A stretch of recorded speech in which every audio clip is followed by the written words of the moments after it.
नमस्कार दोस्तों, M4U times में आपका बहुत बहुत स्वागत है।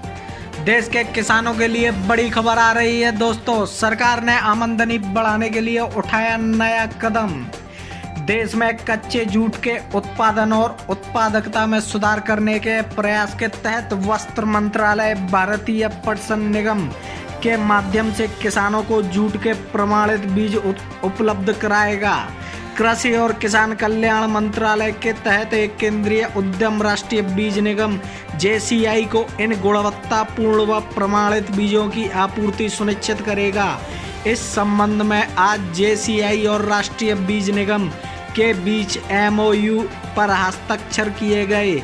केंद्रीय वस्त्र मंत्री स्मृति जुबिन ईरानी और केंद्रीय कृषि और किसान कल्याण मंत्री नरेंद्र सिंह तोमर ने वर्चुअल मोड के माध्यम से समझौता ज्ञापन के हस्ताक्षर कार्यक्रम में भाग लिया, जिसमें दोनों संगठनों के CMD भी मौजूद थे।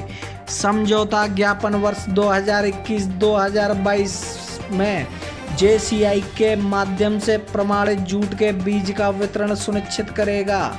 समझौता ज्ञापन के परिणाम स्वरूप 2021-2022 फसल वर्ष के लिए JCI 10,000 क्विंटल जूट के JRO 204 किस्म के प्रमाणित बीज वितरित करेगा।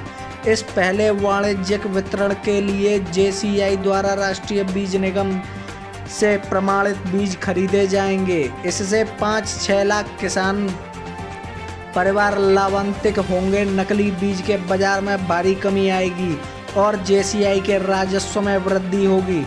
उत्पादकता में वृद्धि से किसानों की आय बढ़ेगी और 2022 तक किसानों की आय को दोगुना करने के लक्ष्य तक पहुंचने का एक लंबा रास्ता तय होगा। जूट के किसानों को मिलेगी बड़ी मदद दोस्तों। केंद्रीय कृषि और किसान कल्याण मंत्री नरेंद्र सिंह तोमर ने राष्ट्रीय बीज निगम और भारतीय पटसन निगम JCI के बीच समझौता ज्ञापन पर हस्ताक्षर हुए पर प्रसन्नता जाहिर की है। उन्होंने जूट किसानों को कम लागत पर अच्छी गुणवत्ता के बीज उपलब्ध कराने में राष्ट्रीय बीज निगम के कार्य की सराहना की। नरेंद्र तोमर ने देश में कच्चे जूट के उत्पादन और गुणवत्ता में सुधार के महत्व पर जोर दिया और कहा है कि इसके साथ उत्पादकों के मूल्य संवर्धन से प्रधानमंत्री को आत्मनिर्भर भारत के लक्ष्य को हासिल करने में मदद मिलेगी। उन्होंने तय समय के भीतर जूट निर्यात क्षमता के निर्माण के लिए एक रोड मैप तैयार करने पर भी जोर दिया है। इस अवसर पर केंद्रीय वस्त्र मंत्री स्मृति जुबिन ईरानी ने किसानों को प्रमाणित जूट बीज प्रदान करने के लिए कृषि मंत्रालय और वस्त्र मंत्रालय के बीच हुए तालमेल के लिए आभार व्यक्त किया, जिसकी शुरुआत 3 साल पहले हुई थी। उन्होंने कहा है कि इस वर्ष फरवरी में घोषित राष्ट्रीय तकनीकी कपड़ा मिशन में जूट और जूट वस्त्र उत्पादकों के लिए एक विशेष प्रावधान है। जल निकायों के तटबंध बनाने में, सड़क निर्माण में और पहाड़ी क्षेत्रों में भूस्खलन रोकने के लिए संरचनाओं के निर्माण में जूट के उपयोग को बढ़ाने की अपार संभावना है। केंद्रीय वस्त्र मंत्री ने कहा है कि घरेलू बाजार के लिए जूट की जरूरत में आत्मनिर्भर होने के अलावा अगला लक्ष्य जूट और उत्पादकों के संदर्भ में देश की निर्यात क्षमता को मजबूत करेगा।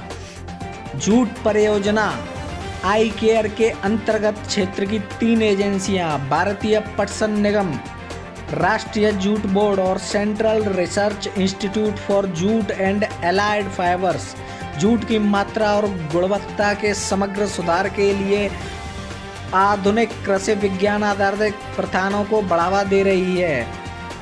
निम्न गुणवत्ता वाले बीजों और या नकली बीजों के कारण पिछले कुछ वर्षों में उत्पादित कच्चे जूट की गुणवत्ता प्रतिकूल रूप से प्रभावित हुई है।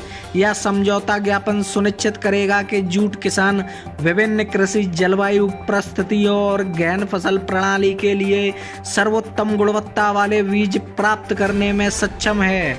तो दोस्तों, ऐसी खबरें देखने के लिए वीडियो को लाइक कीजिए, शेयर कीजिए और सब्सक्राइब कीजिए। धन्यवाद दोस्तों।